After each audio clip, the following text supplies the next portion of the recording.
job, Marty. Ready to come to work? Hi, mister. How are you? Hot on the trail, sniffing out forest threats. Marty's got an important job to do. 5 years ago, it was estimated 1 in 5 trees in the Waitakere Ranges were infected with kauri dieback disease. Auckland Council Sarah Killick says it's hard to track. Kauri dieback disease is caused by a pathogen called Phytophthora agathodicida, or we say PA, because it's a bit of a mouthful. And that's a soil-borne pathogen, so it is tiny, it's about 1/10 of a millimetre big, so you can't see it, and it's spread by movement of soil. The pathogen infects the roots of the trees, stopping the uptake of water and important nutrients. So the tree essentially starves itself and loses its leaves, ending up with a very skeletal looking structure. And there's still no cure. The biggest tool is preventing the spread of the disease in the first place, through ongoing upgrades to tracks, limiting the transfer of the pathogen, cleaning stations, and of course detection. That's where Marty and Kayla come in. You come here. You sit. Good. Ready? Marty is one of 2 English Springer Spaniels, working alongside his mum Pip and a yak terrier Mawhai in the council's team of kauri dieback sniffer dogs. It's taken 3 years of intensive training to get the dogs trained to sniff out the disease grown on oats. Yeah, there are oats that are inside jars, and then they're put inside containered areas, and so the dogs are directed to sniff each area.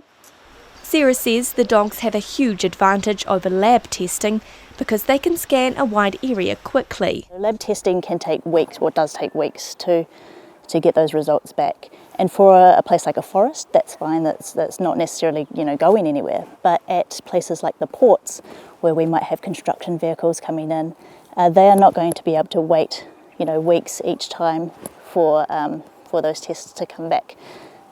Same with in places like nurseries. Today they're on the job at Kaipātiki Nursery in Birkdale. Here there are more than 70 different species of plants grown to be planted at different restoration projects across Auckland.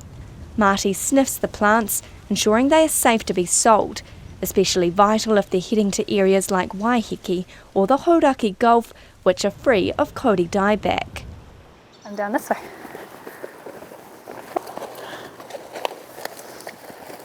Yes, good. Nice job, Marty. Marty lies down if he detects one of the plants. Today it's this kahikatea plant. So we're just taking the plant that Marty indicated on, and we'll take it for further testing. I'm just going to put it in a bucket so this doesn't spread anywhere further. Kaipātiki Nursery is one of many that are learning to grow and sell kauri plants safely. Nursery manager Derek Craig says at the moment kauri aren't planted in many local parks and forests. We're down to 4% of the previous population. It is a species on the edge of extinction. I mean, that is the hard fact. So my mind is we should be growing as many as we can and getting them back out. Our small effort is only a token, or small, but it's still an effort. And a lot of these parks, there are hundreds of parks in Auckland. So to put a couple of kauri in each could be what saves them. Now having the dogs around to check over the plants is a game changer.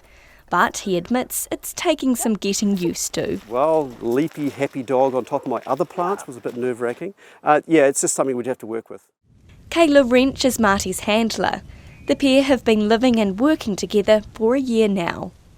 At just 2 years old, Marty is the youngest dog and full of energy.